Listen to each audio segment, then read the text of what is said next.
तो अभी सबसे पहले कल के क्लास में हम क्या पढ़े थे एक बार उसका रिवीजन करेंगे, ठीक है। चलो स्टार्ट करते हैं भाई आपसे। अभी तो क्या ना, मैं समझ गया हूँ तू छुपने का ट्राई कर रहा है। अभी बेटा सबसे पहले मैं तेरे को पूछूंगा, बता लास्ट क्लास में क्या पढ़े थे। याद कर, कुछ तो पढ़े थे, 1.5 घंटा बैठे थे भाई। Income tax cost of living में सोसाइटी होता है। हाँ, वो पहला लाइन था तो देख लिया था शायद। हाँ चल बता आगे। हाँ yes correct, income tax is your cost of living in the society. अगर इस सोसाइटी में रहना है तो फिर आपको एक रेंट पे करना पड़ता है, and that rent is your tax, not income tax. मैंने बोला था that rent is your tax. अब टैक्स होता है 2 टाइप का, बोल। डायरेक्ट टैक्स और इनडायरेक्ट टैक्स होता है। डायरेक्ट टैक्स होता है, इनडायरेक्ट टैक्स होता है। What is the direct tax, what is the indirect tax. Direct tax जो खुद देना होता है, मतलब अपने पॉकेट से जाता है। डायरेक्ट टैक्स अपने पॉकेट से जाता है, वहां पर टैक्स बर्डन तुम शिफ्ट नहीं कर सकते। इनडायरेक्ट टैक्स बर्डन शिफ्ट हो सकता है। बर्डन शिफ्ट हो सकता है। अच्छा घुमा इनडायरेक्ट फिरा के टैक्स, लेते हैं। हाँ घुमा फिरा के लेते हैं। इनडायरेक्ट टैक्स किसके ऊपर चार्ज किया जाता है, goods and service. Goods and services के ऊपर। डायरेक्ट टैक्स किसके ऊपर चार्ज किया जाता है, income of A, income of a person के ऊपर चार्ज किया जाता है। नेक्स्ट क्वेश्चन है, हम टैक्स दे क्यों रहे हैं गवर्नमेंट को, why government is collecting tax. Government tax क्यों कलेक्ट कर रहा है, मींस गवर्नमेंट का पर्पस क्या है, what is the intent of government behind collecting this tax. It is a revenue of the government, and government इस tax के पैसे का करता क्या है, डेवलपमेंट, इंफ्रास्ट्रक्चर फैसिलिटीज प्रोवाइड करता है आपको, एजुकेशन फैसिलिटी प्रोवाइड करता है, हेल्थ फैसिलिटीज प्रोवाइड करता है, करप्शन करता है, एक्सेट्रा। हम कल डिस्कस किए थे। ओके नेक्स्ट इज योर, क्या गवर्नमेंट के पास पावर है टू कलेक्ट टैक्स। गवर्नमेंट हमसे टैक्स मांगता है, हम उसे टैक्स दे देते हैं, क्या गवर्नमेंट के पास पावर है। मैडम आपने हाँ बोला, कैसे, किधर से। अभी क्या है ना मैडम, मेरे क्लास में हाँ बोलना इज वेरी डेंजरस, सोच समझ के एकदम, है ना। ये 2 चीजें ध्यान रखना, मेरे क्लास में हाँ बोलना is very dangerous, and second is I am a very good actor. ये आपको आगे समझ में आएगा ये मैं क्यों बोल रहा हूँ, ठीक है। चलो बोलो अभी कैसे। दूसरा वाला सस्पेंस है, वो आगे समझोगे तुम लोग। हाँ बोलो कैसे, क्या गवर्नमेंट के पास पावर है टैक्स कलेक्ट करने के लिए। आपने बोला हाँ, कहाँ से आया power. State government central government पर लेवल से। मतलब मेरा कहना है कि उनके पास पावर कहाँ से आया। अरे रुकना, एक बार उनको बोलने तो दे। हाँ बोलो मैडम। अरे कोई दिक्कत नहीं है, जो भी यार जानते हो आप बोलो ना, उसमें क्या दिक्कत है, बोलो। नहीं ओके चलो मैडम आप बताओ कहाँ से पावर है, कहाँ से पावर आया था। Entry 82 of union list, union list के एंट्री नंबर 82 में ये पावर दिया गया है that parliament can collect tax on income of a person but other than agricultural income. लेकिन एक सेकंड, ये जो सेंट्रल गवर्नमेंट, ये जो पार्लियामेंट टैक्स कलेक्ट करने वाली है, उसके लिए उसे एक लॉ बनाना पड़ेगा ना, एक लॉ बनाना पड़ेगा, एक रूल्स एंड रेगुलेशन बनाना पड़ेगा, उसी के तहत ही टैक्स का कलेक्शन होने वाला है। अच्छा अब क्या सेंट्रल गवर्नमेंट कोई लॉ बनाया, क्या सेंट्रल गवर्नमेंट कोई रूल्स एंड रेगुलेशन बनाया for collection of income tax, बनाया। उसका नाम क्या था, इनकम टैक्स लॉ, उसका नाम था इनकम टैक्स लॉ। अब इनकम टैक्स लॉ के टोटल 5 कंपोनेंट्स अपने पढ़े थे, क्या थे वो 5 कंपोनेंट्स, बोल भाई।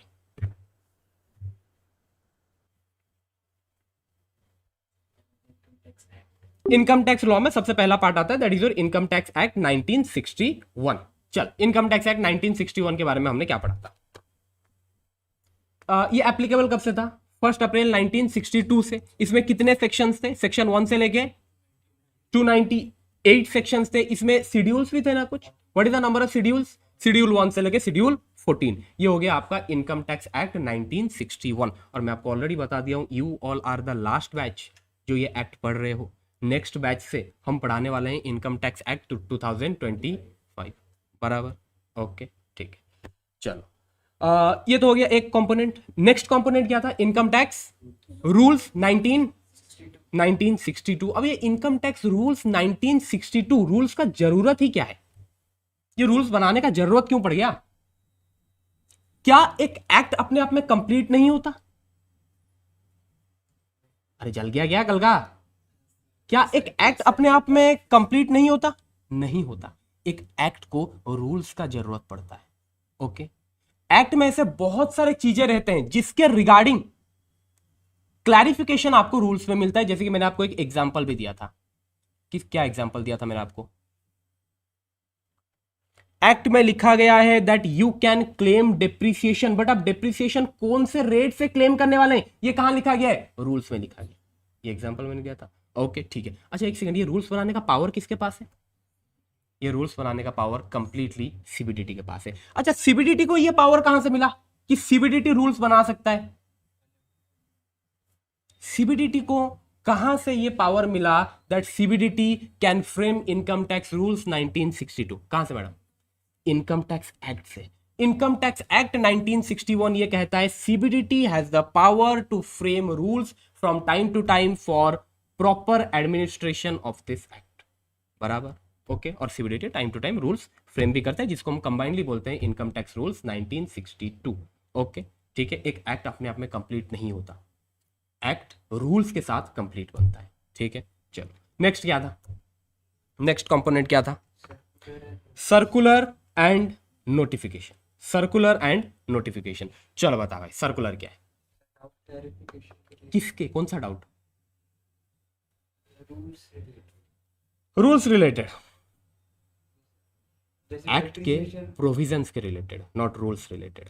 अगर अपने इनकम टैक्स एक्ट 1961 में जितने भी प्रोविजंस है, अगर किसी भी प्रोविजन में कोई भी डाउट है तो उस डाउट के रिगार्डिंग एक क्लैरिफिकेशन इशू किया जाता है। एंड ये क्लैरिफिकेशन कौन इशू करता है? सीबीडीटी इशू करता है थ्रू ए सर्कुलर।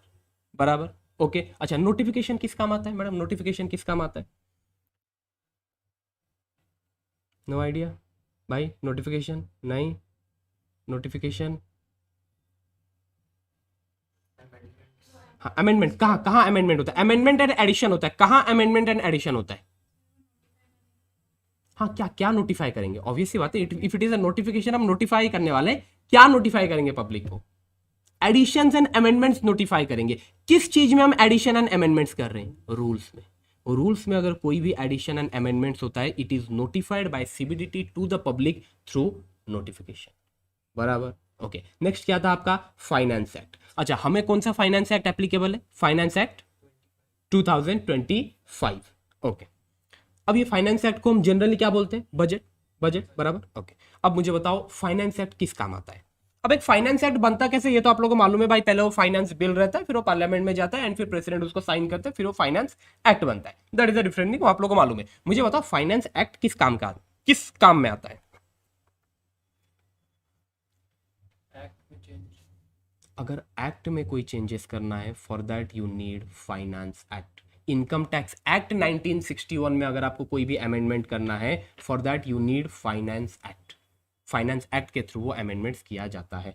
और लास्ट अपने क्या पढ़े थे? लास्ट में अपने पढ़े थे केस लॉस। ओके अब केस लॉस क्या है? Legal decisions given by court और ट्रिब्यूनल। तो इनकम टैक्स लॉ पढ़ते वक्त आपको कोर्ट के, ट्रिब्यूनल के लीगल डिसीजंस को भी कंसिडर करते हुए चलना है। ठीक है ओके। तो इससे क्या समझ आया? लास्ट क्लास में जो पढ़े हैं वो पढ़ के आना है, क्योंकि मैं पूछूंगा। बराबर ठीक है, ध्यान रखना। चलो ओके सो अब यहां से स्टार्ट करते हैं। ठीक है एक बार ना इसको रीड करते हैं। ये जो है ना आपका सेक्शन 4, सेक्शन 4 को एक बार रीड करते हैं एंड फिर देखते हैं यहां से अपने को क्या समझ आ रहा है। ठीक है भाई आराम से बैठे, एकदम तो ऐसे एकदम टेढ़ा मेढ़ा आराम से बैठा, relax. Okay section 4 charging of income tax. Section 4 क्या कहता है? Charging of income tax. अब ये देखो ये लाइन क्या कह रहा है? एवरी पर्सन हैज टू पे tax on total income earned by him during the previous year in the assessment year as per the applicable tax rate। एक बार इस लाइन को दोबारा रीड करते हैं। एवरी पर्सन को टैक्स पे करना है।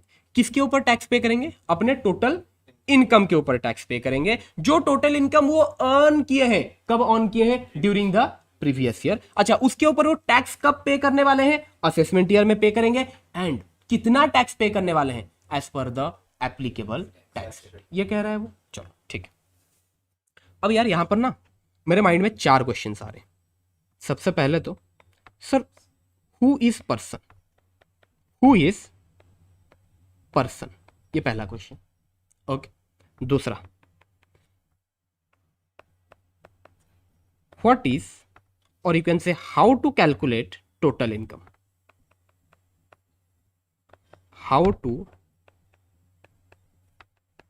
calculate total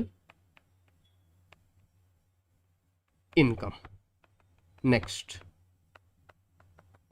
what is previous year and assessment year? PYAY short form previous year assessment, क्योंकि अभी तक तो सर अपने फाइनेंशियल ईयर जानते थे, ये प्रीवियस ईयर असेसमेंट ईयर क्या है. एंड लास्ट इज सर आपने लिखा है टैक्स पे करना है as per applicable tax rate. What is that applicable tax rate, है ना. सबसे जरूरी बात तो ये है भाई कितना टैक्स पे करना है अपने को. What is applicable tax rate. बराबर. आई होप ये 4 क्वेश्चंस आपके माइंड में भी आए होंगे या फिर नहीं आए. बराबर. अब ये 4 क्वेश्चंस का आंसर अपने को ढूंढना है आज के क्लास में. बस क्लास खत्म. आज के क्लास में अपने को क्या करना है समझ में आया. ये 4 क्वेश्चंस का आंसर अपने को ढूंढना है. Okay. What are the questions.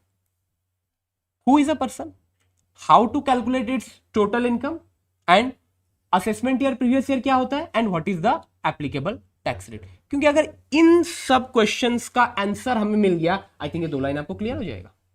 I think ये 2 लाइन आपको क्लियर हो जाएगा. बराबर. तो स्टार्ट करें अपने. ठीक, चलो. सबसे पहला क्वेश्चन क्या था अपना, who is a person. Let's start from that. So ये है अपना लेक्चर 2 एंड अपने स्टार्ट कर रहे हैं who is a person.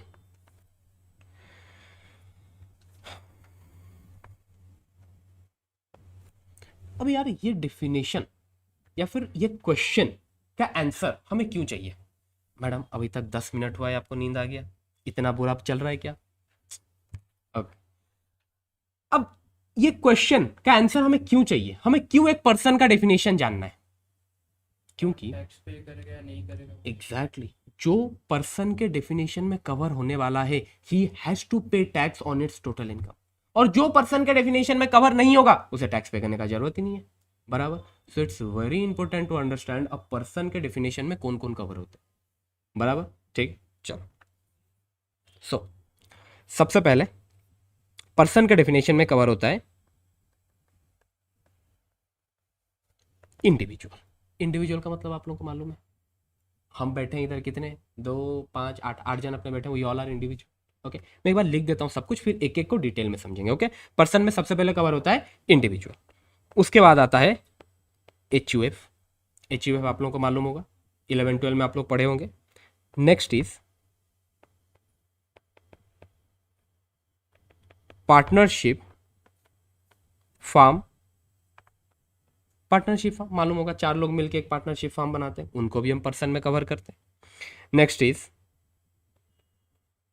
Company. Company का मतलब आप लोगों को मालूम होगा, कंपनीज एक्ट आप लोग पढ़ के भी आए हैं फाउंडेशन में. Next is AOP BOI. What is AOP and BOI? Association of person and body of individual. ये आई थिंक आप पहले कहीं पर पढ़े नहीं होंगे, फर्स्ट टाइम पढ़ रहे हैं. ठीक है, देखेंगे भाई क्या होता है association of person and body of individual, अपने देखेंगे. Okay. Next is AJP. Full form लिख देता हूं,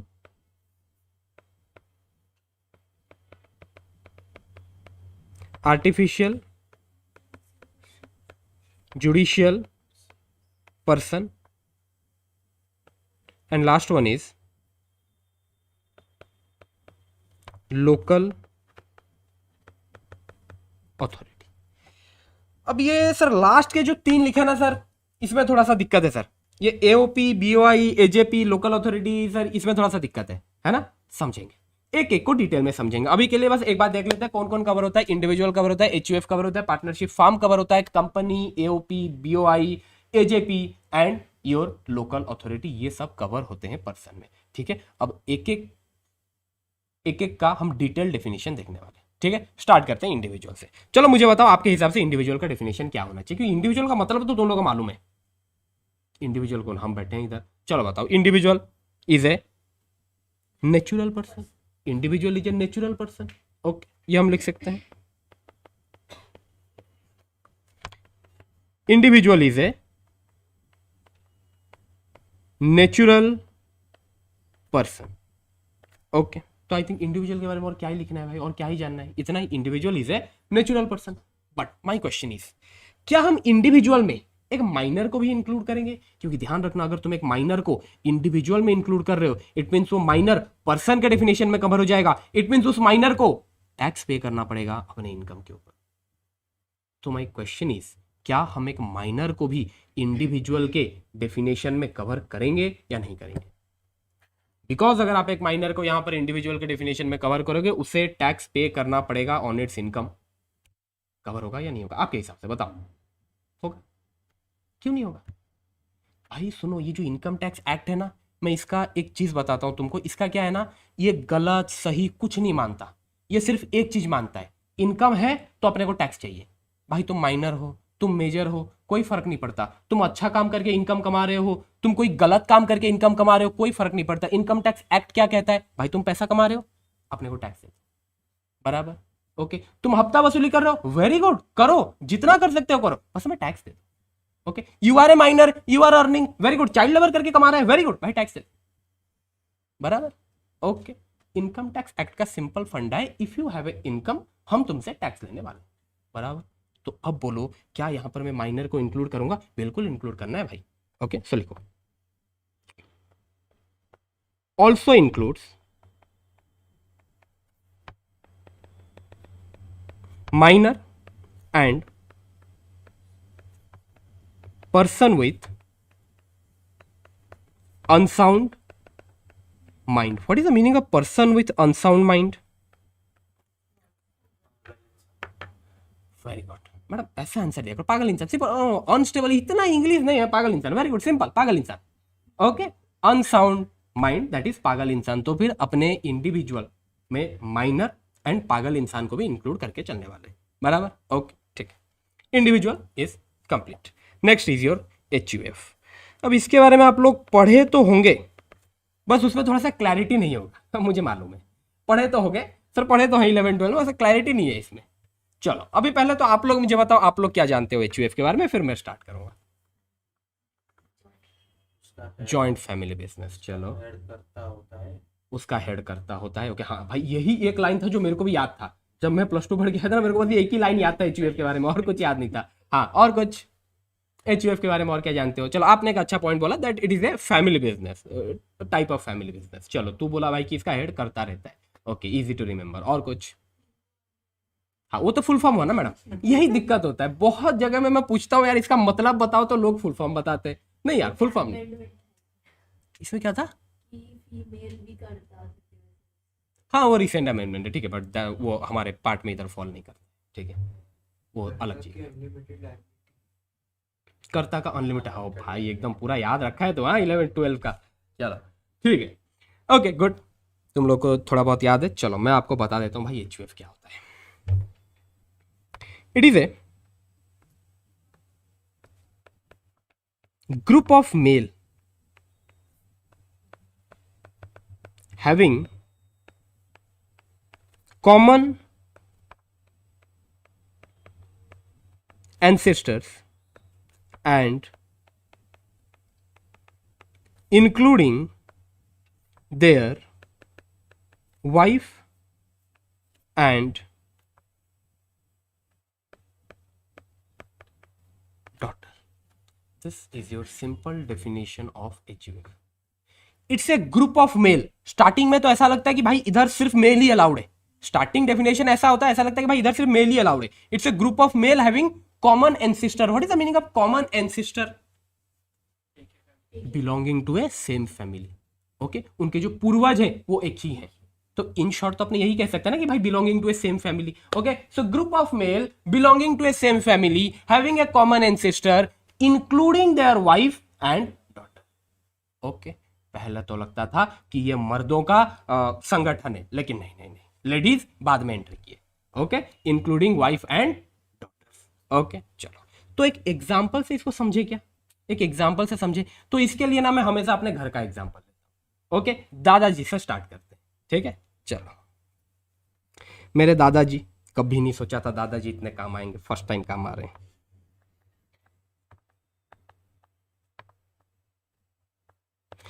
आनंद, आनंद जी मेरे दादाजी। ओके, तो उनकी वाइफ मीन्स मेरी दादी जी,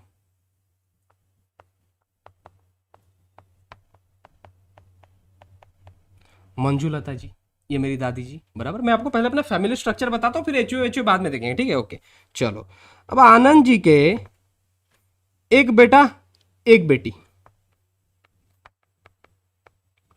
मिस्टर जुगल, बेटी मिस, नहीं नॉट मिस, मिसेस हो चुकी हैं,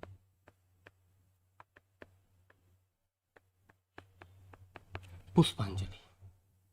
बराबर, ये कौन है? आनंद जी के बेटा बेटी। बराबर, ओके।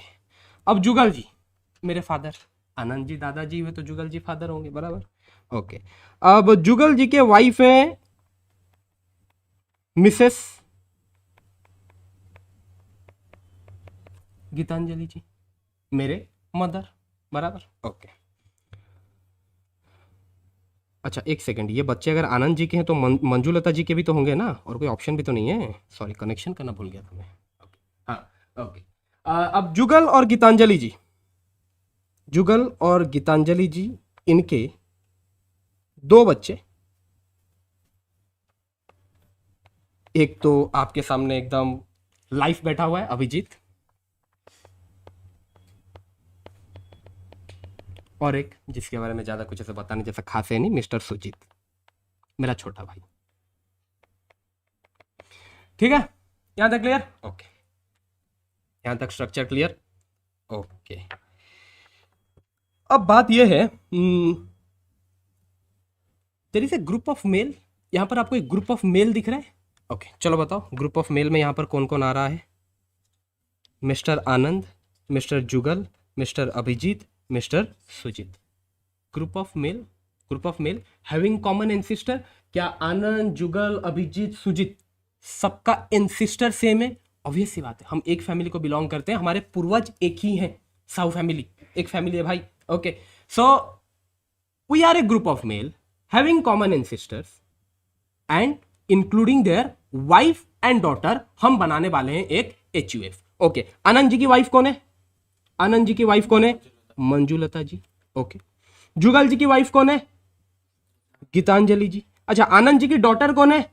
पुष्पांजलि ji. So all this will form a HUF, और उस एचयूएफ का नाम हम देंगे साहू एचयूएफ। बराबर, HUF clear, means structure clear. ठीक, सो ये बन गया भाई अपना साहू एचयूएफ। ओके, ठीक है।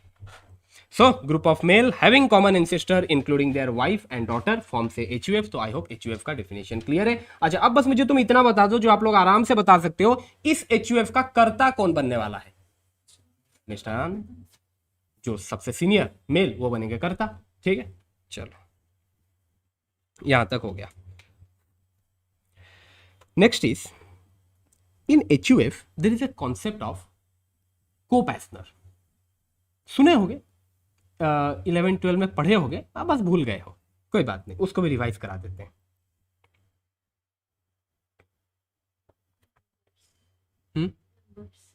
Members, no not all the members, देखेंगे।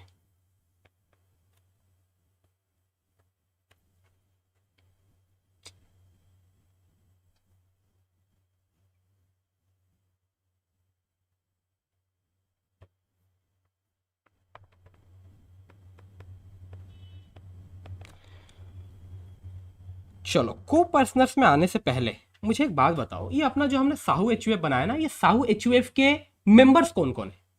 All this people formed Sahu HUF. तो क्या इन सबको मैं साहू एचयूएफ का मेंबर्स कह सकता हूं? भाई यही तो साहू एचयूएफ के मेंबर्स है ना। बराबर, और इनका करता है, आपने बोला था सर इनका करता है आनंद। बराबर, ठीक है, ओके। अब आते हैं को पर्सनर्स के ऊपर।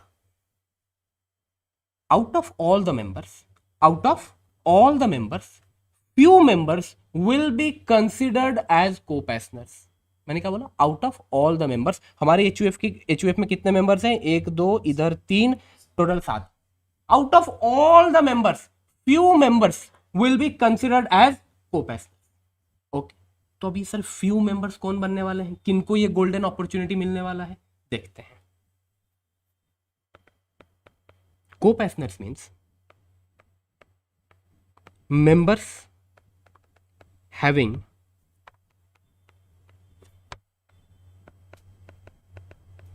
blood relation with कर्ता including कर्ता. These members are considered as co-passive. बराबर, ये सब मेंबर्स हैं. That is a different thing. मैं बोल रहा हूं कि out of all these members, few members will be considered as co-passives. और कौन से members co-passives बनेंगे? वो members जिनका कर्ता के साथ blood relation है, including कर्ता. कर्ता को भी इंक्लूड करेंगे. ठीक है, बराबर. Okay, members having blood relationship with कर्ता. ओके, अब मुझे बताओ भाई, ये ऊपर वाला जो हमने HUF बनाया, इन दिस HUF कौन से मेंबर्स का कर्ता के साथ ब्लड रिलेशन है? क्या जुगल जी का है? क्या पुष्पांजलि जी का है? क्या अभिजीत जी का है? क्या सुजीत जी का है? बिल्कुल इन चारों का है. बट क्या मंजुलता जी, गीतांजलि जी, इनका कर्ता के साथ ब्लड रिलेशन है? नहीं. तो फिर क्या Manjulata ji and Geetanjali ji, yes, Manjulata ji and Geetanjali ji, क्या ये HUF के मेंबर्स हैं? मेंबर्स हैं. बट ये क्या HUF के को-पैसनर्स बनने वाले हैं? को-पैसनर्स नहीं बनने वाले. को-पैसनर्स कौन बनने वाले हैं? आनंद जी, जुगल जी, पुष्पांजलि जी, अभिजीत जी, सुजीत जी. बराबर, क्लियर. यहां तक आगे बढ़ सकते हैं. कंफर्म. ओके, ठीक. So members having blood relationship with कर्ता इंक्लूडिंग कर्ता, ये बनेंगे को-पैसनर्स. लेकिन एक सेकंड सर, ये को-पैसनर्स बन के क्या उखाड़ लिए? वो भी तो देखना पड़ेगा. हाँ बोलिए मैडम. कौन सा प्रॉफिट? नहीं, प्रॉफिट तो सबको मिलता है. If you are a not profit, it is कि आप पार्टीशन के टाइम आपको एक हिस्सा मिलेगा प्रॉपर्टी में. भाई वो तो सारे मेंबर्स को मिलता है. ये सबसे बड़ा कंफ्यूजन रहता है. If you are a member of HUF, आप एक HUF के मेंबर है, कल को HUF का पार्टीशन होता है, HUF टूट जाता है, HUF का पार्टीशन होता है, सारे मेंबर्स को प्रॉपर्टी में हिस्सा मिलेगा. तो फिर सर कोई को-पैसनर बन गया तो उसने क्या एक्स्ट्रा उखाड़ लिया? वो ये एक्स्ट्रा उखाड़ लिया, coparceners have the right to partition. Right to partition. Members have right over property. Members के पास है राइट ओवर प्रॉपर्टी, को-पैसनर्स के पास है राइट टू पार्टीशन. एग्जाम्पल के साथ समझेंगे.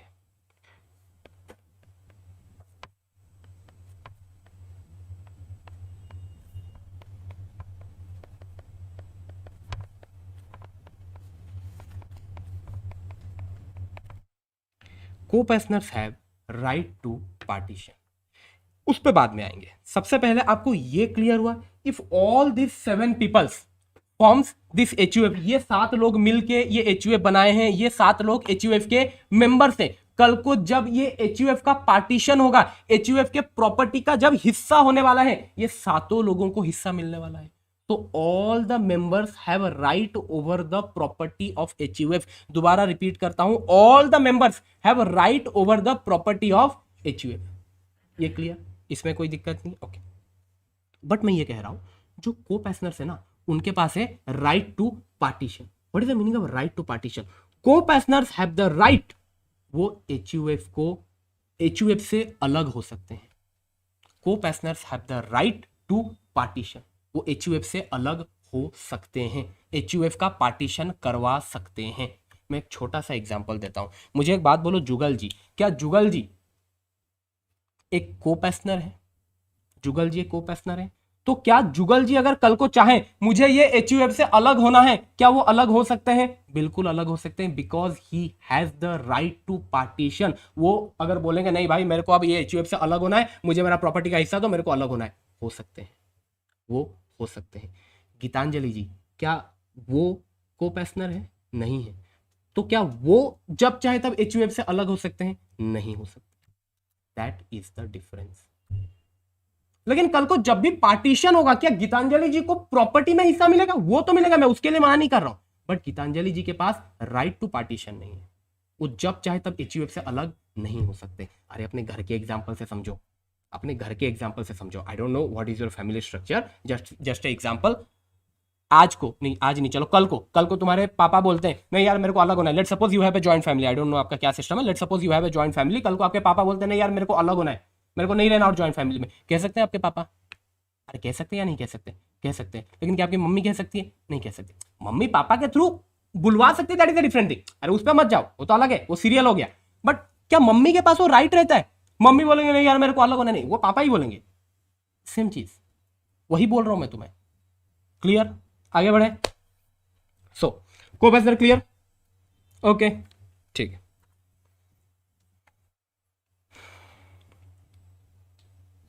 हाँ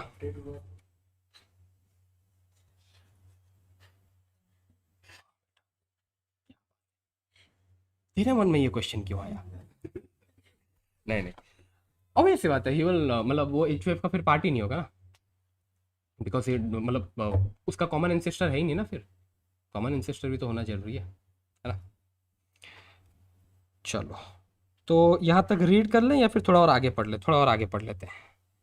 चलो एचयूएफ वाला पार्ट यहाँ पर खत्म हुआ, ठीक है। नेक्स्ट क्या था अपना? इंडिविजुअल हो गया, एचयूएफ हो गया, और क्या था? पार्टनरशिप। इतनी जल्दी चल गया? पार्टनरशिप फॉर्म, हाँ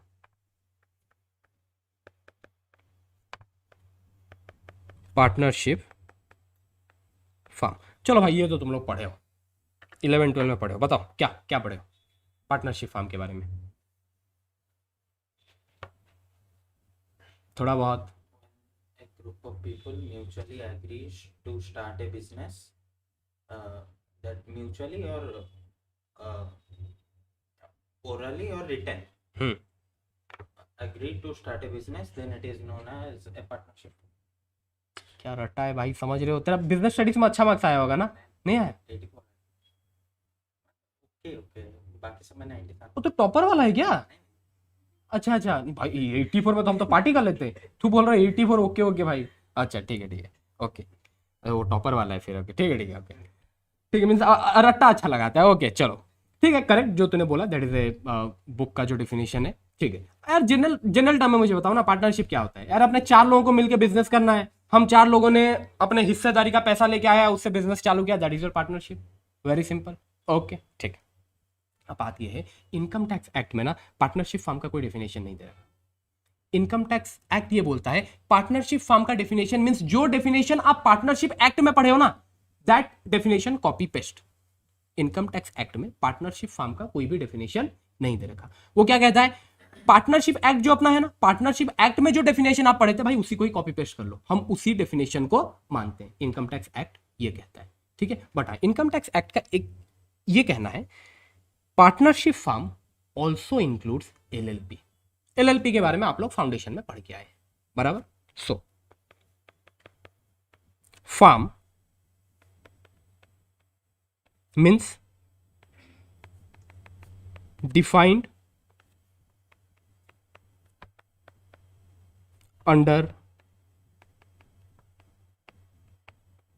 पार्टनरशिप एक्ट। पार्टनरशिप एक्ट में जो डेफिनेशन है भाई, सेम डेफिनेशन आपको कंसिडर करना है for firm, okay. And your firm includes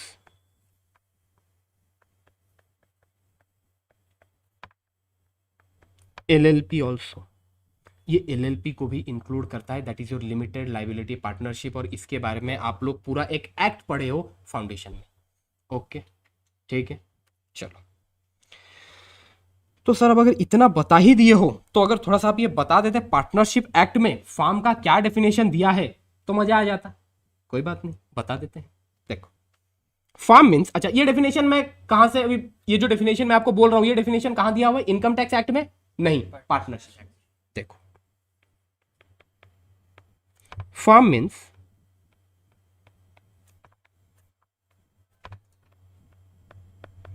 a group of person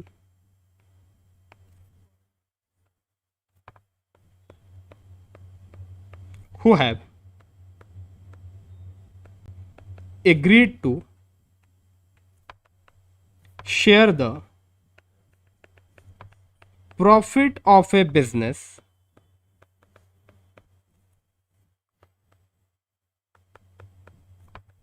carried on by all or any one of them acting for all। और ये definition आप क्लास 11 में बिजनेस स्टडीज में भी पढ़े होंगे। ओके, सो फार्म मीन्स एक group of person, यहां पर एक ग्रुप ऑफ पर्सन रहेंगे एंड वो एग्री किए हैं to share the profit of a business. और ये बिजनेस को कौन चला रहा है? सब मिलके चला रहे हैं या फिर सबके बिहाफ में कोई एक जन चला रहा है। ठीक है, that is the definition of firm. और ध्यान रखना, firm also includes LLP. Okay, आगे बढ़े, अब चलते हैं अपने कंपनीज की तरफ। ठीक है, नेक्स्ट था अपना कंपनीज, बराबर भाई। हूं तो मार रहे हो, कल आके फिर क्वेश्चन पूछूंगा। ठीक है, ध्यान रखना उसका।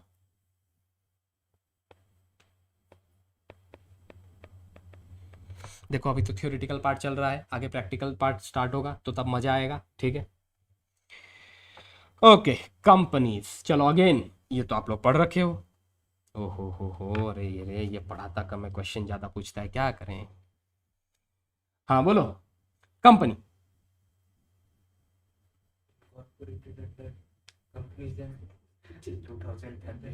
भाई हंस क्या रहे हो, सही बोला, पहला पॉइंट वही है। Company includes Indian company, company also includes foreign company and any institution association approved by CBDT as company. पहले मैं लिखता हूं, फिर एक एक पॉइंट समझेंगे। ओके, यहां पर companies includes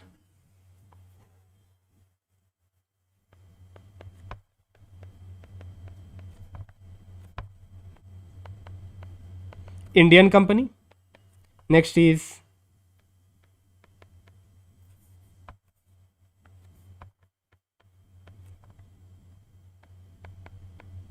foreign company and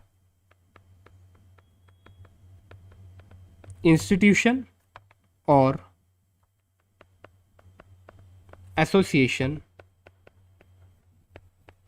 approved by CBDT as company.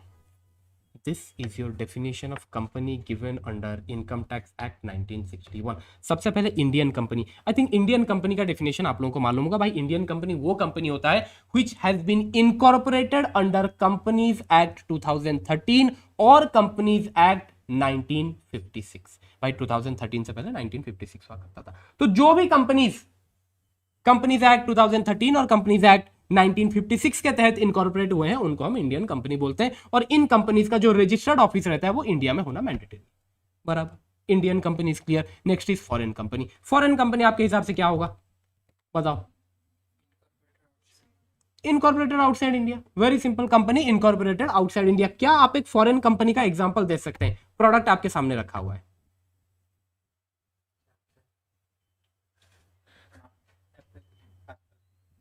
Apple INC. इतना सॉल्व करने का मैंने ट्राई किया, क्या यार तू थोड़ा तो क्रेडिट दे भाई मेरे को, इतना खर्चा किया हूं मैं।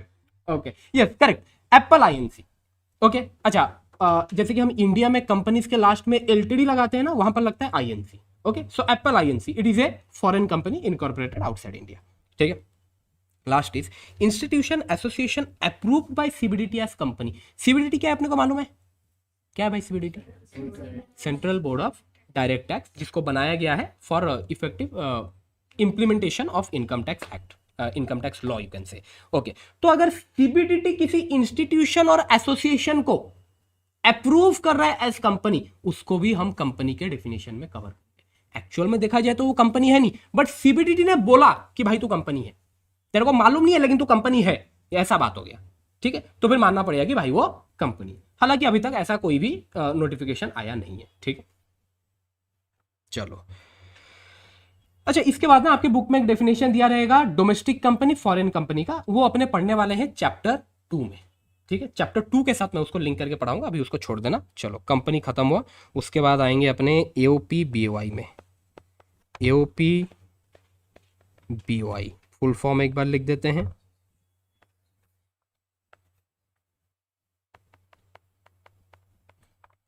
एसोसिएशन ऑफ पर्सन और डेफिनेशन में बोल। स्टैट्यूटरी कंपनी नहीं जाएगा? स्टैट्यूटरी कंपनी जैसे कि ऐसी है। कंपनी कहाँ हुआ भाई, आईसीआई कंपनी कहाँ हुआ, that is not a company, that will be AJP, देखेंगे आगे।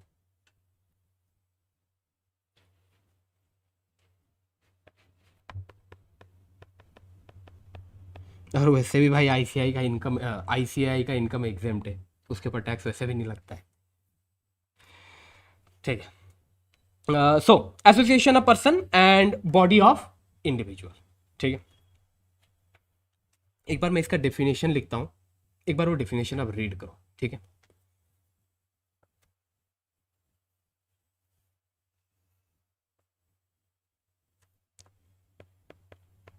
Group of person or individual having common objective or purpose. Group of person or individual having common objective or purpose. यार तुम्हें नहीं लगता ये definition थोड़ा बहुत सिमिलर डेफिनेशन लग रहा है in comparison with definition of a firm? तो वहां पर भी तो ऐसे ही था, कुछ ग्रुप ऑफ लोग थे जिनका एक कॉमन ऑब्जेक्टिव था, कॉमन पर्पस था। क्या कॉमन ऑब्जेक्टिव था उनका? एक बिजनेस को चलाना। तो ये थोड़ा बहुत पार्टनरशिप के डेफिनेशन के साथ सिमिलर नहीं होते जा रहे है ना? चलो एक एग्जांपल मैं आपको देता हूँ, एक एओपी या फिर एक बीओआई का एग्जांपल मैं आपको देता हूँ, ठीक है। अच्छा, एओपी और बीओआई के बीच में डिफरेंस क्या होता है वो भी अपने को समझना है, वो अपना नेक्स्ट स्टेप है। चलो मैं आपको एक बीओआई का एग्जांपल देता हूँ। लेट सपोज हमने सोचा कि भुवनेश्वर में एक अरिजीत सिंह का कॉन्सर्ट करवाते हैं, बहुत दिन से रोए नहीं है भाई, एक बार रोना है, एक बार दिल खोल के रोना, एक बार अरिजीत सिंह का कॉन्सर्ट करवाते। कितने लोग बैठे हैं भाई इधर अपने? 8 लोग, 8 है ना, 8 लोग। तो ओके, तो हमने डिसाइड किया कि हम 8 लोग मिलके एक अरिजीत सिंह का कॉन्सर्ट करवाएंगे। कितने रुपए का खर्चा आएगा भाई आपके हिसाब से? 20-30 लाख का तो खर्चा आएगा, ठीक है।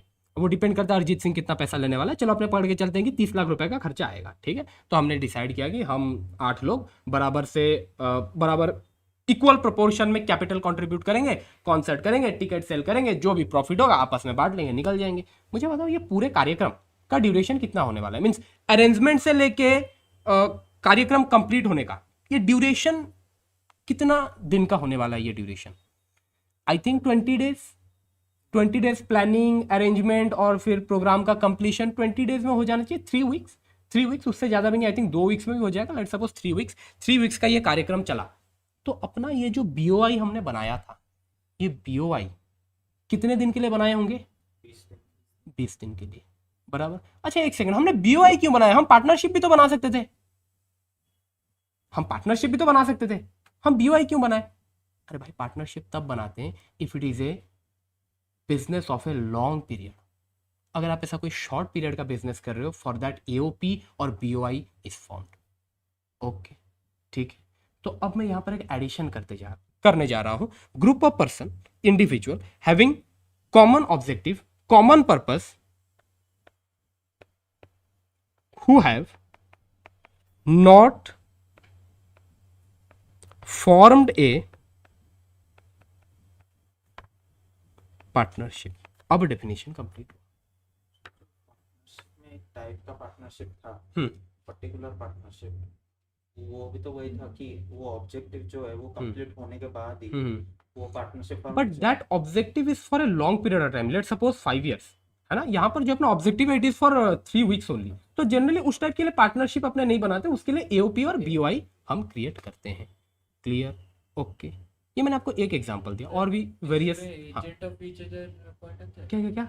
एजेंट ऑफ ईच नहीं भाई, वो इधर कुछ नहीं है, वो आई थिंक तो कुछ अलग ही सोच लिया है। मीन्स नो पार्टनरशिप में होता है। एजेंट ऑफ ईच अदर, हाँ नहीं वैसा भाई इधर कुछ है नहीं। ओके ठीक है, चलो यहां तक क्लियर। तो यहां पर एक ग्रुप ऑफ पर्सन है, ग्रुप ऑफ इंडिविजुअल है, जिनका एक कॉमन ऑब्जेक्टिव है, कॉमन पर्पस है, एंड जो एक पार्टनरशिप फॉर्म नहीं किए। Clear? Okay, now the next question is sir AOP क्या होता है, बीओआई क्या होता है? फुल फॉर्म मैंने आपको बता दिया, association of person, body of individual. क्या आप लोग ये फुल फॉर्म को देख के मुझे बता सकते हैं sir what is the difference between AOP and BOI? Let's try करते हैं।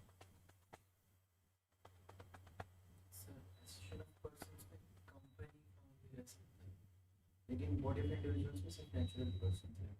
Correct. Body of individual means it is a group of individuals. उसमें HUF, partnership, firm, company allowed नहीं है. But when I am saying association of person, उसमें कोई भी आ सकता है. तुम्हारे इंडिविजुअल आ सकते हैं, तुम्हारे कंपनी आ सकते हैं, फार्म आ सकता है, एचयूएफ आ सकता है, कोई भी आ सकता है. Difference is clear? ओके, चलो next.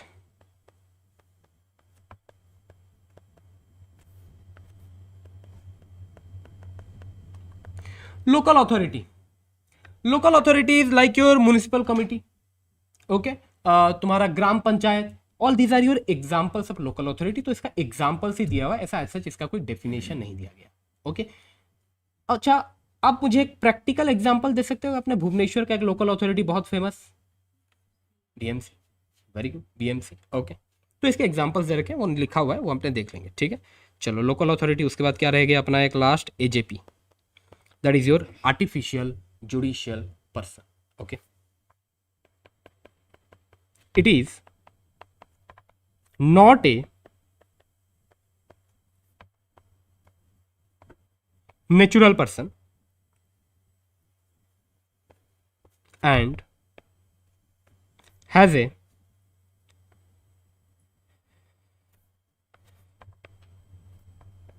and is a separate entity in the eye of law.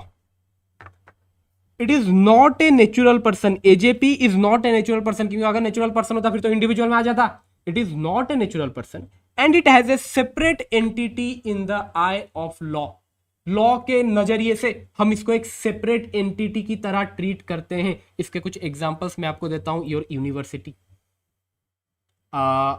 Trust. Trust आप लोग बहुत सारे ट्रस्ट का नाम सुनोगे. Trust, university, all these are your examples of AJP. Even bar council.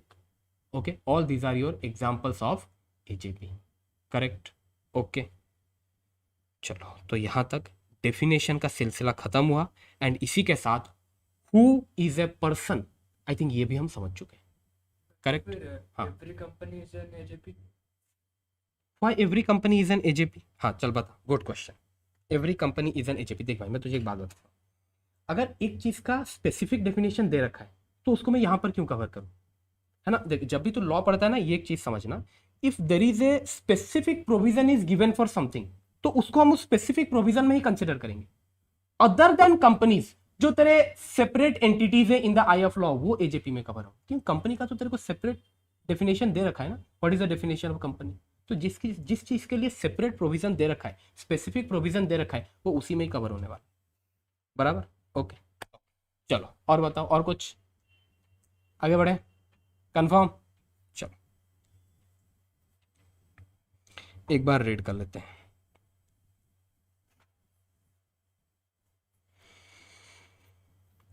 Individual means natural person. Natural person means human being, ये तो बचपन से जानते होगे. It also includes minor and person of unsound mind, that is your पागल. ठीक है. HUF consist of all male lineally descendant from a common ancestor, जिनका एक कॉमन एंसिस्टर है, and including their wife and daughters. Head of HUF is called karta. Some members of HUF are called co-passioners. They are related to each other and to the head of the family. ये जो co-passioners रहते हैं ना, they are related to each other as well as related to the head of the family. मैं in short में क्या बोला था? They have a blood relationship with the कर्ता. Okay, head of the family means कर्ता, blood relationship with the कर्ता. HUF may contain many members, but members relating to कर्ता, that is having blood relationship with कर्ता, including the head of the family कर्ता, are called co-passioners. HUF में बहुत सारे members होंगे, but Jin members का कर्ता के साथ ब्लड रिलेशन है, जो कर्ता के साथ रिलेटेड हैं, इंक्लूडिंग कर्ता, हम उनको क्या बोलते हैं? co-passioners. सोना नहीं है बेटा, इधर आंसर भी देना पड़ेगा बेटा. यहां से हाथ हटा. हाँ, इधर answer. Okay. It may be noted that only co-passioners have the right to partition. They have the right to partition, okay, but right over property वो सारे मेंबर्स का होता है, बराबर। चलो next is your firm. It means firm as defined under partnership act 1932। मैंने बोल रखा भाई, इसका डेफिनेशन दे ही नहीं रखा, बोल दिया कि भाई पार्टनरशिप एक्ट में जो डेफिनेशन दे रखा है उस डेफिनेशन को जाके पढ़ लो, ठीक है। बट ये जरूर दे रखा है, firm will also include limited liability partnership that has been defined in limited liability partnership act 2008। और ये डेफिनेशन आई होप आप लोग फाउंडेशन में पढ़ के आए होंगे और भूल भी गए होंगे। खत्म हो गया ना फाउंडेशन एग्जाम, अभी क्यों याद रखेंगे? ओके, याद है मैडम? हाँ बस ठीक है, कोई दिक्कत नहीं है। कौन सा दोबारा पूछने वाले हैं? ठीक है, प्रैक्टिकली भी काम नहीं आता, कोई नहीं बनाता एलएलपी। एक एलएलपी और एक ओपीसी, ये कोई नहीं बनाता, बस ये बुक में है ये दो शब्द। अच्छा, अब ये जो आपका पार्टनरशिप का जो डेफिनेशन दे रखा है पार्टनरशिप एक्ट में, एक बार वो डेफिनेशन पढ़ लेते हैं। Partnership is relation between person who have agreed to share the profit of a business carried on by all or any one of them acting for all। क्या ये सेम डेफिनेशन हमने लिखा था? बराबर। Person who have entered into partnership with one another are called individually partner and collectively a firm। तो एक individually जब कोई पार्टनरशिप में एंटर करता है तो हम उसको इंडिविजुअली क्या बोलते हैं? पार्टनर। और कंबाइनली हम उनको क्या बोलते हैं? पार्टनरशिप फर्म, बराबर। Okay, next is your company. It includes Indian company, company incorporated under companies act 2013 having registered office in India. मैंने आपको बोला था as well as company incorporated under companies act 1956, वो भी आएगा, ठीक है। Next is your foreign company. Foreign company का मतलब तो आप लोग मुझे बता ही दिए थे, body corporate incorporated outside India, company incorporated outside India. Institution association body which is declared by CBDT to be a company, इनको भी हम कंपनी मानते हैं, ठीक है। अब अच्छा हाँ, ये एक टेबल रह गया ना। अच्छा, ये वाला जो टेबल है ना, ये अपने पढ़ने वाले हैं चैप्टर के लास्ट में, ये वाला टेबल अपने चैप्टर के लास्ट में पढ़ेंगे, ठीक है। ओके, और जहां तक बात है ये क्लास ऑफ कंपनी वाला पार्ट, ये अपने पढ़ने वाले हैं चैप्टर 2 में, चैप्टर 2 में, ठीक है।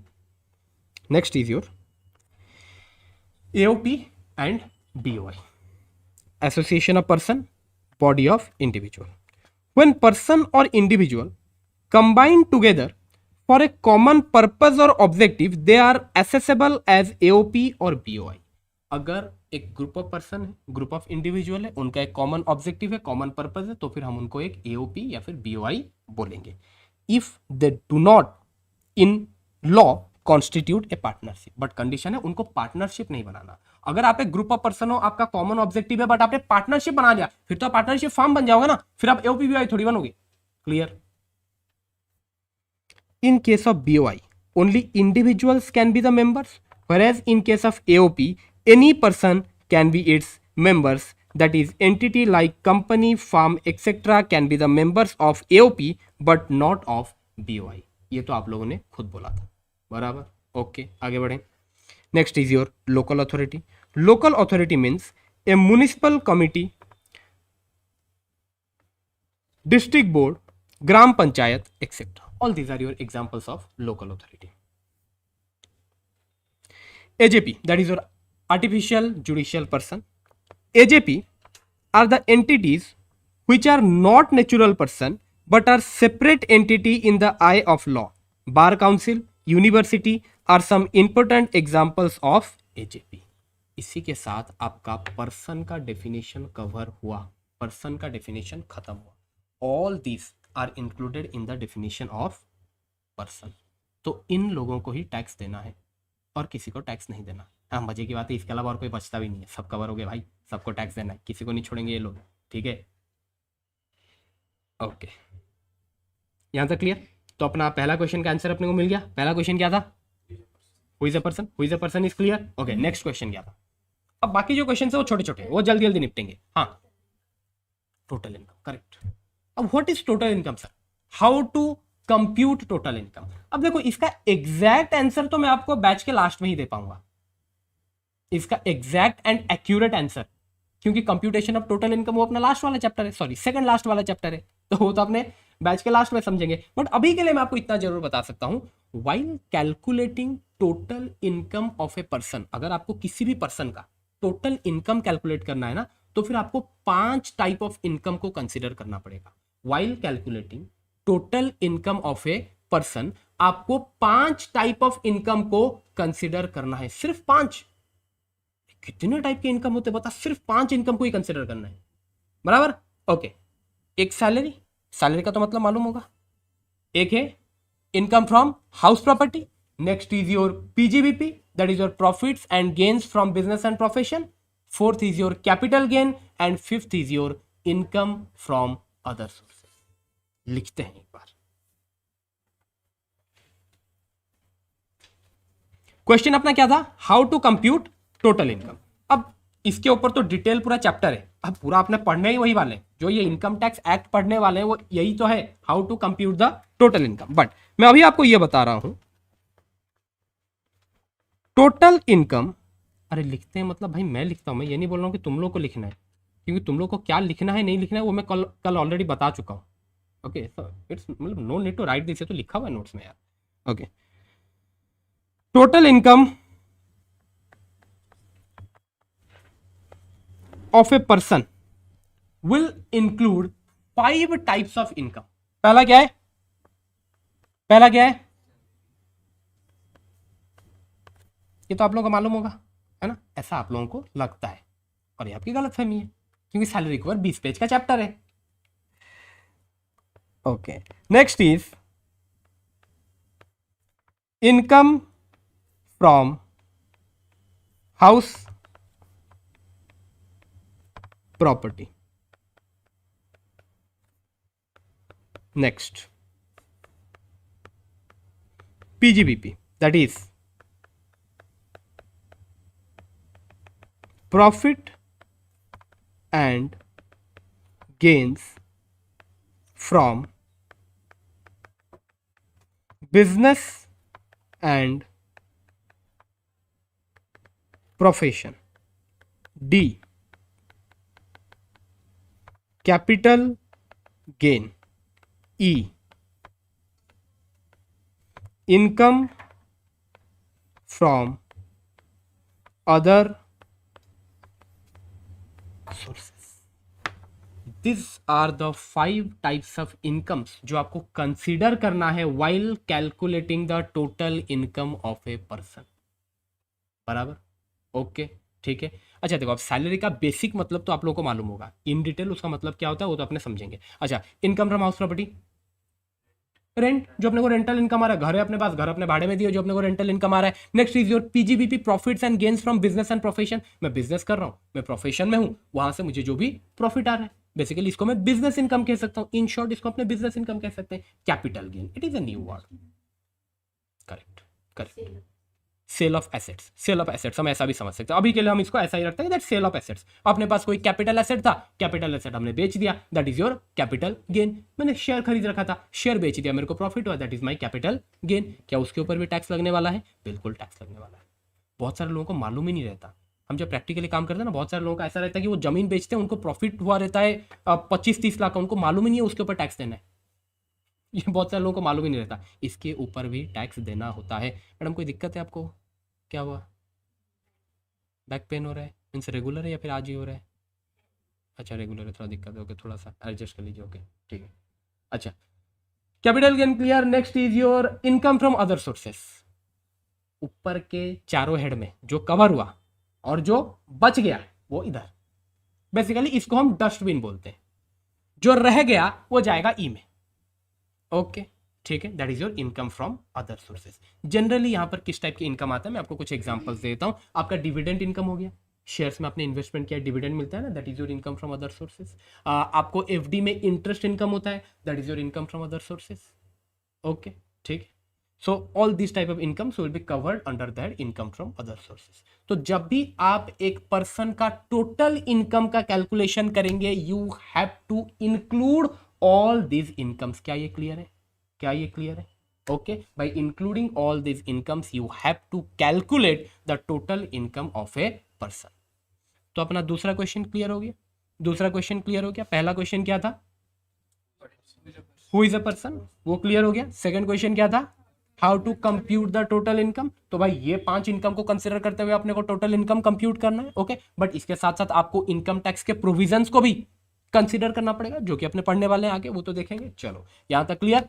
थर्ड क्वेश्चन क्या था, what is assessment year and what is previous year, what is previous year and what is assessment year. चलो नेक्स्ट क्वेश्चन यहां पर चलते हैं. जो बीकॉम वाले होंगे उनको इसके बारे में मालूम होगा थोड़ा बहुत, मतलब पढ़े तो हो गए. यस, बीकॉम में इनकम टैक्स कब रहता है, कौन से सेमेस्टर में रहता है, सेकंड में रहता है. हाँ ठीक ठीक.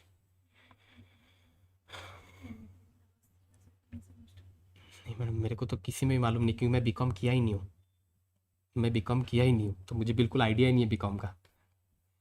अच्छा, so what is assessment year and previous year, what is AY and what is PY. चलो स्टार्ट करते हैं प्रीवियस ईयर से. Previous year is that period, उस पीरियड में आपने जो भी इनकम कमाया उस इनकम के ऊपर आपको टैक्स देना रहता है. Previous year is that period, उस पीरियड में आपने जो भी कमाया, प्रीवियस ईयर में आपने जो भी कमाया उसके ऊपर आपको टैक्स देना रहता है. That is your previous year.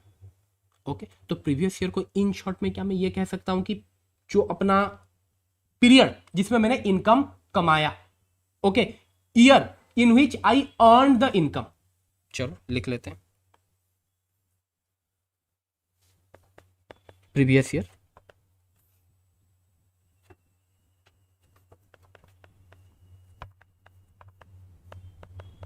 Year in which a person earned the income, that is your previous year. Okay, and for our attempt, previous year means previous year is 1st April 2025 से लेके 31st March 2026. this is our previous year. मतलब इस period में आपने जो भी कमाया उसके ऊपर ही आपको टैक्स पे करना है. हम टोटल इनकम का कैलकुलेशन सीख गए थे क्या, टोटल इनकम का कैलकुलेशन तो हम सीख गए कि भाई 5 हेड में से 5 हेड के जो इनकम से उनको अगर आप ऐड करोगे that is your total income. But ये जो इनकम आप कौन से पीरियड में कमाए हैं, ये पीरियड में कमाए हैं, प्रीवियस ईयर में कमाए हैं. दैट इज योर 1st अप्रैल 2025 से लेके 31st मार्च 2026. बराबर. हमारे एग्जाम के लिए ये प्रीवियस ईयर एप्लीकेबल है. सर हमारे एग्जाम के लिए ये प्रीवियस ईयर एप्लीकेबल है मतलब कल को मीन्स, चलो एक बार मैं आपको इस पे क्लैरिटी देता हूं. Up to Jan 2027 your previous year is this. But इसके बाद लेट सपोज अगर आप मई 2027 में एग्जाम देते हैं तब आपका प्रीवियस ईयर चेंज हो जाएगा. It will be previous year 26-27, that is previous year 1/4/2026 से लेके 31st मार्च 2027. अरे ईयर चेंज हो जाएगा ना, ईयर तो अरे आगे बढ़ता रहेगा ना वो. ठीक है, बट उस पर अपने को दिमाग लगाने का जरूरत नहीं, इसको अपने मिटा देते हैं, छोड़ दो. आपको बस ये ध्यान रखना है भाई हमारे लिए प्रीवियस ईयर क्या है, previous year 25-26 that is 1st अप्रैल 2025 से लेके 31st मार्च 2026. क्लियर. ओके, इसमें कोई दिक्कत नहीं है. ठीक. तो भाई सर प्रीवियस ईयर वो पीरियड है जिस पीरियड में हम इनकम अर्न करते हैं, इनकम कमाते हैं. Simple. Okay, next is your assessment year.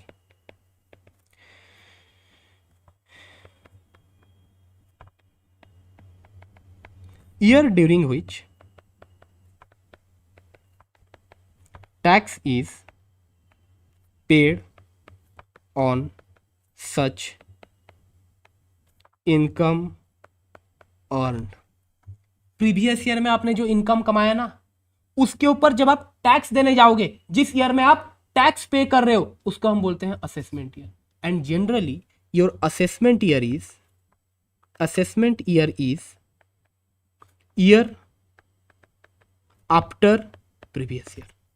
Previous year के बाद वाला जो ईयर है ना उसको हम असेसमेंट ईयर बोलते हैं। और असेसमेंट ईयर में अपने क्या करते हैं भाई, प्रीवियस ईयर में जो कमाया ना उसका एक बार हिसाब किताब करो, जो भी टैक्स बनता है वो टैक्स तुम्हें पे करना रहता है असेसमेंट ईयर में। तो फिर क्या आप लोग मुझे बता सकते हैं what is our assessment year? अगर अपना प्रीवियस ईयर मैं आपको बता चुका हूं, हमारा असेसमेंट ईयर क्या होने वाला है?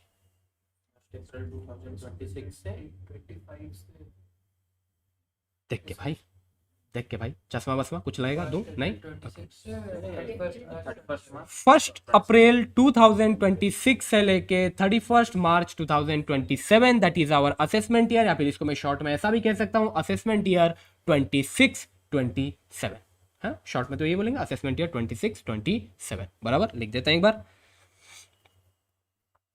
तो अपना असेसमेंट ईयर होने वाला है 1 अप्रैल 2026 से लेके 31 March 2027 that is assessment year 26-27। बराबर, चलो।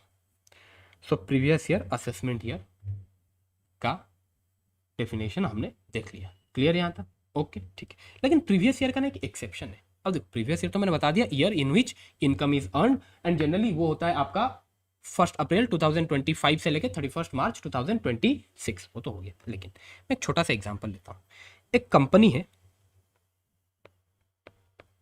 कंपनी का नाम है ABC प्राइवेट लिमिटेड।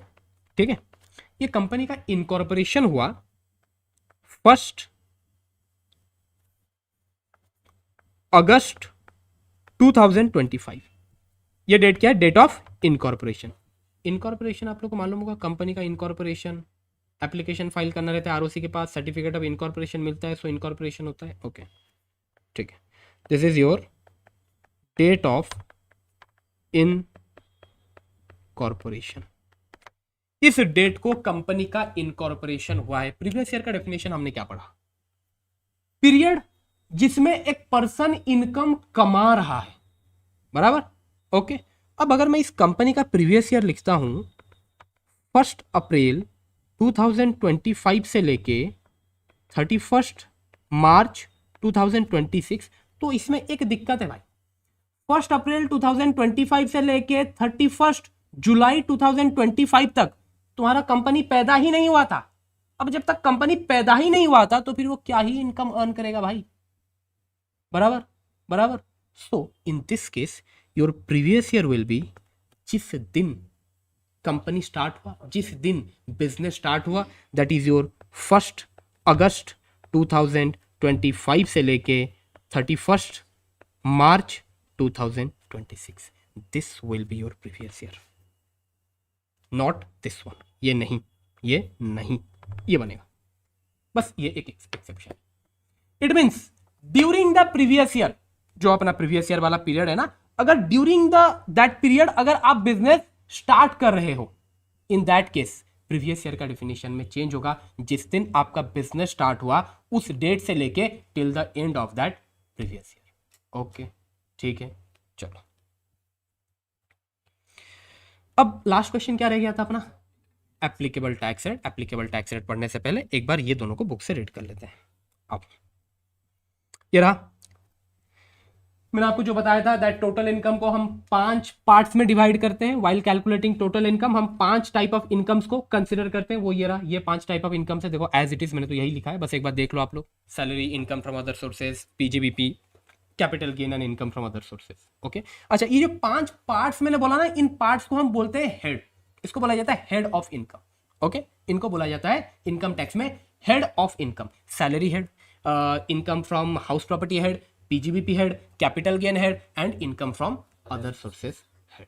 ओके, ठीक है। इनके ऊपर सेपरेट सेपरेट चैप्टर है, इन सब के ऊपर एक सेपरेट सेपरेट चैप्टर है। सैलरी कम से कम 20 पेज का होगा, हाउस प्रॉपर्टी 8 पेज का होगा, पीजीबीपी 30 पेज का होगा, कैपिटल गेन 25 पेज के आसपास होगा, अदर सोर्सेज तकरीबन 10 पेज के आसपास होगा। मीन्स में चैप्टर का कंटेंट बता रहा हूँ आपको, तो इन सबको हम डिटेल में पढ़ने वाले। सैलरी मतलब क्या, इनकम फ्रॉम हाउस प्रॉपर्टी मतलब क्या, पीजीबीपी मतलब क्या, सब इन डिटेल में पढ़ेंगे। ओके, सो अभी के लिए आपके टोटल इनकम इंक्लूड करता है ये 5 types of income divided into 5 heads. Okay. Next is your assessment year and previous year. Year in which income is earned, that is your previous year. बराबर, year in which income is earned, that is your previous year, and such income is taxable in immediately following year. What is the meaning of immediately following year? Next year. That is your assessment year. And for our exam, your previous year is 25-26 and assessment year is 26-27. Please ये एक बार बगल में लिख लो. Assessment year, previous year है 25-26, assessment year है 26-27. बराबर.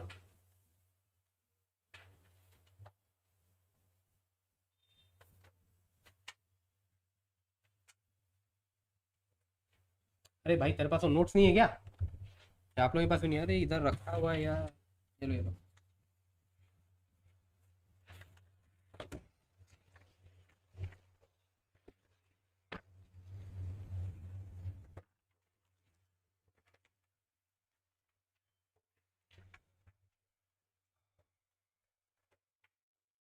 Okay हो गया. चलो अब जो मैंने आपको एक एक्सेप्शन बताया, एक बार वो एक्सेप्शन देख लो. Exception to above, business or profession newly set up during the financial year. In such case, previous year shall be the period beginning on the date of setting up of business or profession and ending with 31st March of said financial year. Okay अगर financial year के बीच में आपका business start हो रहा है, जिस दिन business start हुआ वहां से लेके end of the financial year, that will be your previous year. क्योंकि उससे पहले अगर तुम्हारा बिजनेस ही एग्जिस्ट नहीं करता तो फिर वो क्या ही इनकम कमाएगा. बराबर. ओके चलो यहाँ तक खत्म. तो सर अगर यहाँ पर खत्म हो गया अपना तो एक क्वेश्चन बाकी रह गया है ना. अच्छा अगर 31st मार्च से पहले बिजनेस क्लोज हो जाए, 31 मार्च से पहले बिजनेस क्लोज हो गया, नो, प्रीवियस ईयर तो हम पूरा कंप्लीट ही कंसिडर करते हैं in that case. Okay complete मतलब अप टू 31 मार्च will be your previous year. Okay तो 2 दिन का प्रीवियस ईयर. 30th मार्च को स्टार्ट किया बोल रहे ना, तो प्रीवियस ईयर 2 दिन का, 30 और एक 31, 2 दिन का. ओके चलो.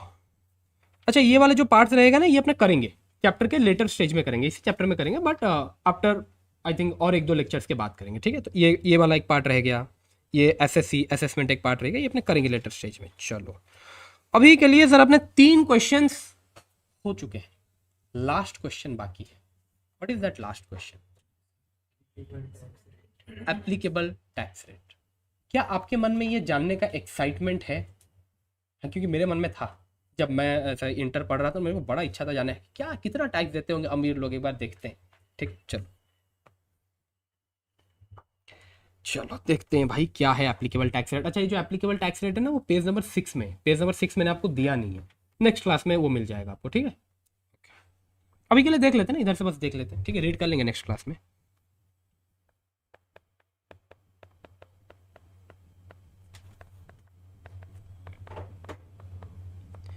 अभी मैं आपको जो टैक्स रेट बताने वाला हूं, that tax rate is applicable to individual, HUF, AOP, BOI and AJP. नहीं एक second sorry, individual, HUF, AOP, BOI, AJP ये तो हो गए, लेकिन बाकी आपका कंपनी भी तो बाकी है, लोकल अथॉरिटी है, पार्टनरशिप फार्म है, LLP है, उन सब का क्या भाई उनका अलग रेट है, उनका अलग रेट है, वो अपने अलग सा समझेंगे. अभी अपने जो एप्लीकेबल टैक्स रेट पढ़ रहे हैं, that applicable tax rate is for individual, HUF, AOP, BOI, AJP only. बराबर.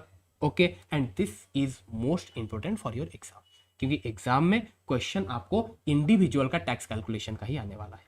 बराबर. क्योंकि आपका फार्म, कंपनी, लोकल अथॉरिटी, इनका जो टैक्स कैलकुलेशन वाला पार्ट है ना वो आपका CA फाइनल लेवल में. बराबर. क्लियर. तो फिर ये अपने लिए सबसे ज्यादा इंपॉर्टेंट है. पढ़ेंगे आपका पार्टनरशिप फार्म, कंपनी, उन सब का भी टैक्स रेट पढ़ेंगे, but that is only for MCQ purpose, not for tax calculation purpose, क्योंकि उनका टैक्स कैलकुलेशन कहां पर है? CA फाइनल लेवल में. ये क्लियर. ओके तो ये अपने लिए सबसे मोस्ट इंपॉर्टेंट है. ओके ये पढ़ने से पहले हम एक बार आपके घर का इलेक्ट्रिसिटी बिल देखना चाहेंगे. ये कैसा कनेक्शन हुआ सर? ओह माय गॉड ये क्या बोलता है? सुनो, कभी अपने घर का इलेक्ट्रिसिटी बिल देखे हो? नहीं सर वो तो पापा पेमेंट करते हैं. नहीं देखे कभी? देखे हो? देखियो क्या बात कर रहे हो, कैसा होता है इलेक्ट्रिसिटी बिल? मीन्स देखियो मीन्स ऐसा, हाँ पापा 1200 पे कर दो, ऐसा देखियो मीन्स कि कभी एक बार देखियो उसका डिटेलिंग देखियो। नहीं है मोबाइल में है, नहीं मैडम ठीक है छोड़ो, अभी इतना कोई जरूरत नहीं है, ओके छोड़ो, देख लेना घर जाके देख लेना, ठीक है अब यहाँ पर देख लो, घर जाके मतलब यहाँ पर सुन लो, घर जाके देख लेना, ठीक है। अच्छा इलेक्ट्रिसिटी बिल का कैलकुलेशन कैसा होता है ना, अभी यहाँ से दिमाग हटा लो, अब इधर वापस आएंगे, अभी अपने इलेक्ट्रिसिटी बिल का बात कर रहे हैं। चलो इलेक्ट्रिसिटी बिल का ना कैलकुलेशन ऐसा होता है,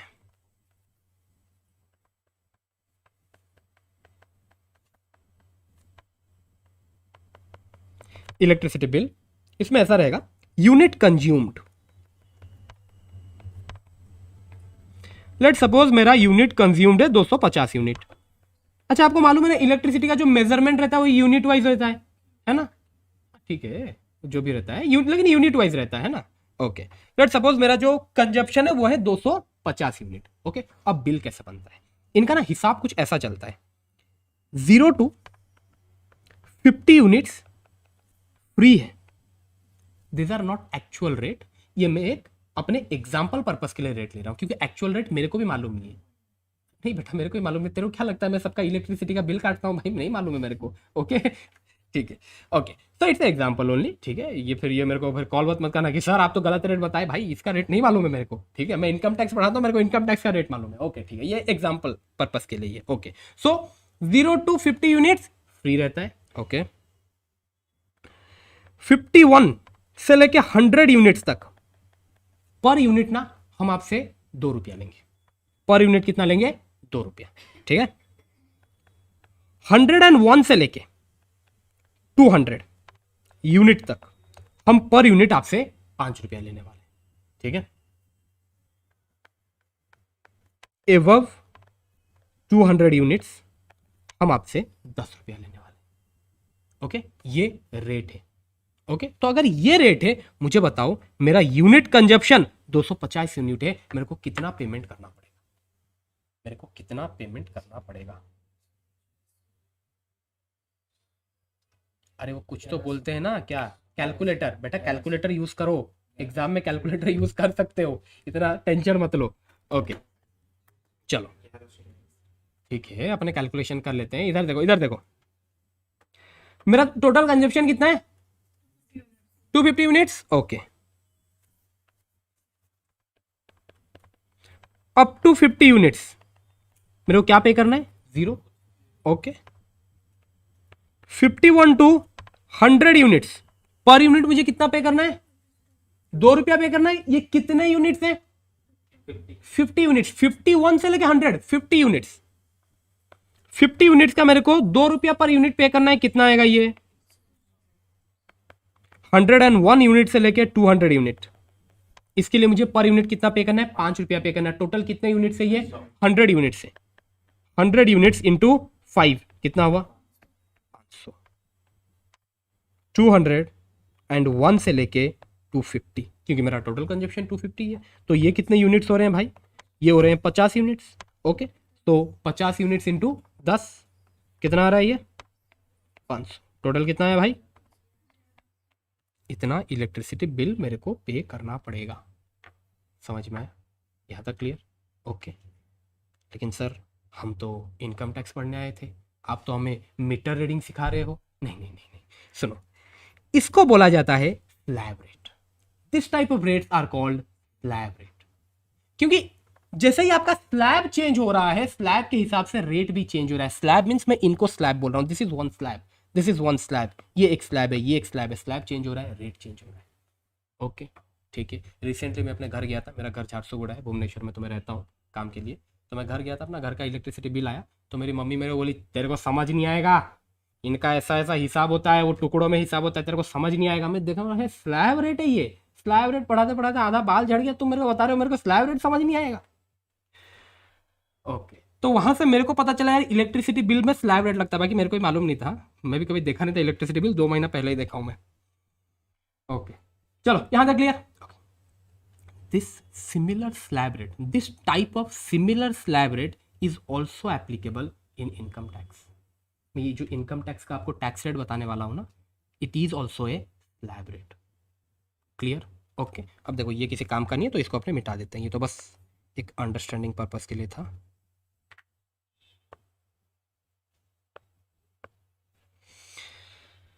अच्छा चलो, ये जो मैं रेट बता रहा हूँ एप्लीकेबल टू अबे अभी जो रेट पढ़ने वाले हैं एप्लीकेबल किसको है? इंडिविजुअल लिखा भाई उधर देख बेटा, मुंह क्या देख रहा है, उधर देख। Individual, HUF, AOP, BOI, AJP बराबर। अब रेट देखो, इफ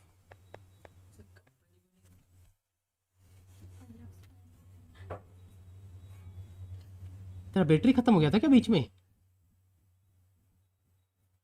अरे भाई मैंने अभी बोला company, partnership, firm, local authority, उन सब का अलग सा पढ़ेंगे यार, ठीक है। Okay, if income is up to 2,50,000 your tax rate is nil. What is the meaning of nil? Zero, zero, शून्य, कुछ नहीं देना पड़ेगा। ओके, इफ इनकम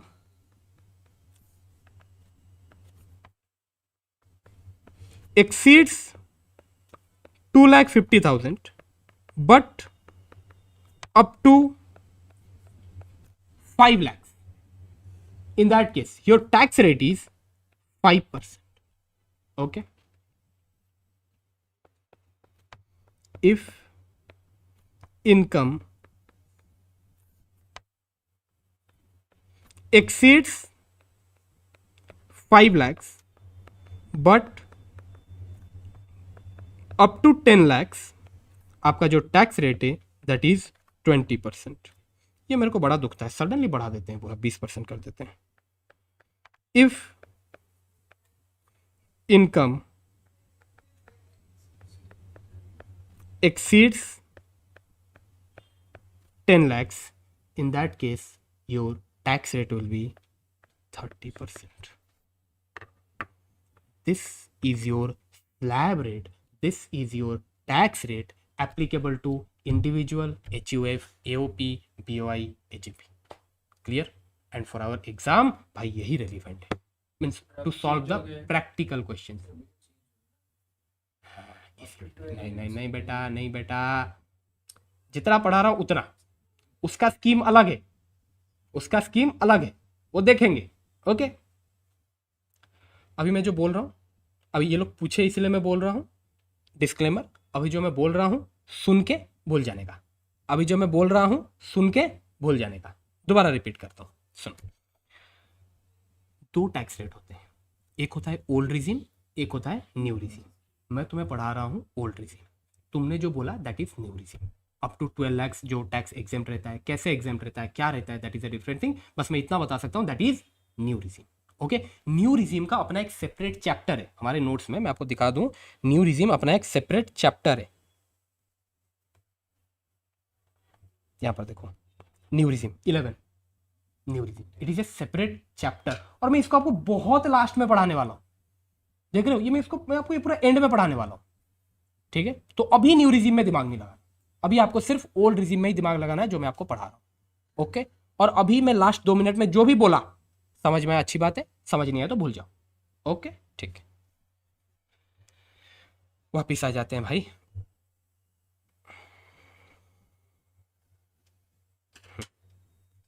ठीक है, this is our tax rate.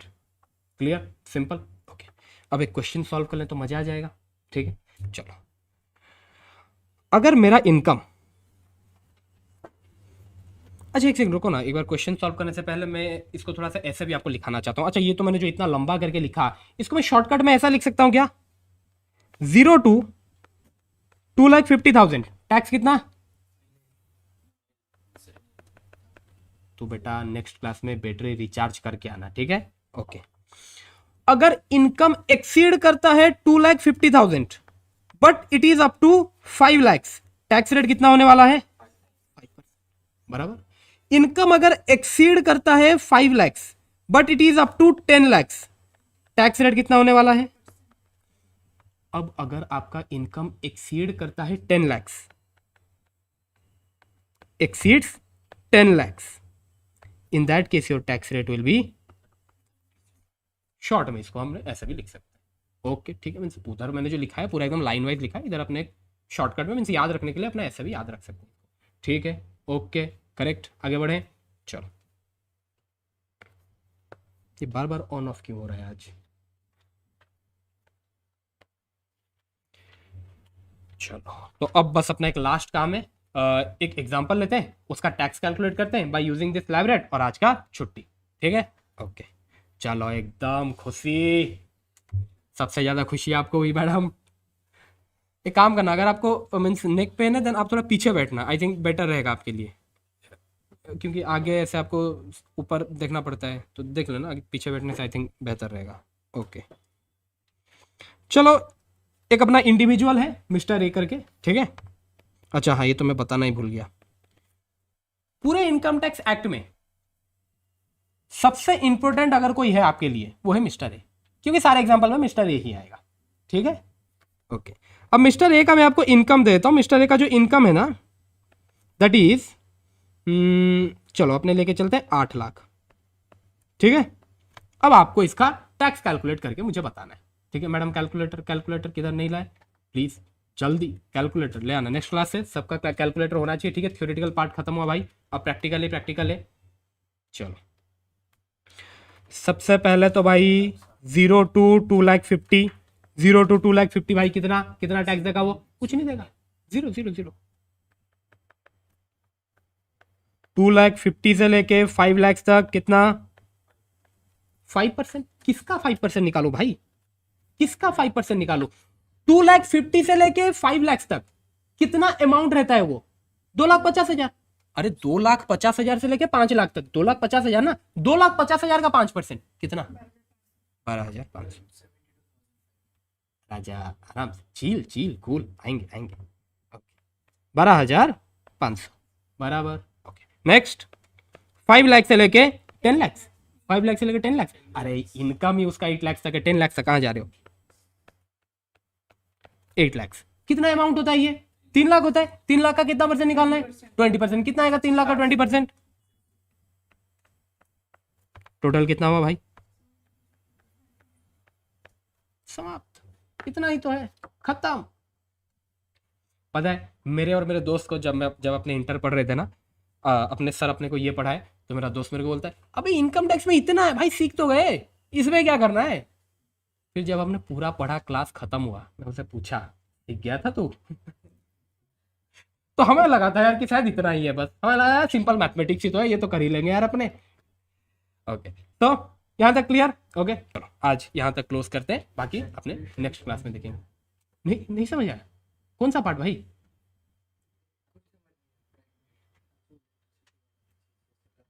Okay ठीक है, चल कोई बात नहीं, अपने स्टार्ट करते हैं। वो 8 लाख में से पहले माइनस नहीं करेंगे 2 लाख? मैं बताता हूँ, सुन। चल ऐसा कर, चल ठीक है मैं समझ गया, चल ऐसा करते हैं। अपना इनकम है 8 लाख,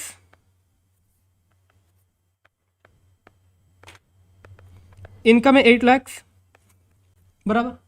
2,50,000 तक कोई टैक्स नहीं है ना, 2,50,000 तक कोई टैक्स नहीं है। चलो, तो तू बोल रहा है कि आपने करेंगे सर 2,50,000 इधर से माइनस कर ले, तो यही बोल रहा है ना? चल ठीक है, कोई बात नहीं, जैसा तू बोले भाई वैसा कर लेते हैं। 2,50,000 मैंने माइनस कर दिया, इसके ऊपर कोई टैक्स नहीं था बराबर। अच्छा कितना बचता है फिर? 5.5 लाख, दैट इज 5,50,000। ओके, अब 2,50,000 इनकम एक्सीडिंग 2,50,000 से लेके 5 लाख, उसके ऊपर कितना टैक्स आता है? 5%। वो अमाउंट कितना होता है? इनकम एक्सीडिंग 2,50,000 वहां से लेके 5 लाख तक, वो अमाउंट कितना होता है? 2,50,000 1 से लेके 5 लाख तक अमाउंट कितना होता है? वो इन अमाउंट वो कितना होगा? 2.5 लाख। 2,50,000 ओनली, उसका कितना परसेंट निकालेंगे अपने? 5%। उसका 5% कितना आता है भाई? एक बार कैलकुलेटर में निकाल ले। ओके रुक ना, पूरा करते हैं, तो टेंशन मत, पूरा करते हैं। ओके, तो उसका कितना आएगा भाई टैक्स? उसका टैक्स कितना आएगा? 12,500। ओके, तो मैं दोबारा यहां से 2,50,000 माइनस कर लेता हूं, क्योंकि इसके ऊपर भी तो हमने टैक्स कैलकुलेट कर लिया ना, तो इसको भी हटा देंगे अभी। ओके, बच गया 3 लाख, बच गया 3 लाख। अच्छा, ये कौन सा 3 लाख है? अमाउंट एक्सीडिंग 5 lakhs, 5 lakhs 1 से लेके 8 lakhs तक, ये वो 3 lakhs है। इसके ऊपर कितना टैक्स निकालते हैं? 20%। इसका 20% कितना होगा?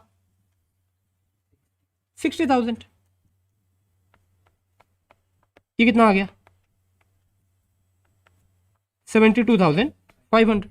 और इधर से मैं ये 3 लाख भी काट दूंगा क्योंकि इस 3 लाख के ऊपर भी मैंने टैक्स कैलकुलेट कर लिया। बराबर हो गया, मेरे पूरे इनकम के ऊपर मैंने टैक्स कैलकुलेट कर लिया, दैट इज 72,500। बराबर। लेकिन भाई हम ऐसा कैलकुलेशन कर नहीं सकते। चल तू बोला हम समझने के लिए कर लिए, कैलकुलेशन इसी फॉर्मेट में ही होता है। Okay correct. अब ये समझ में आया?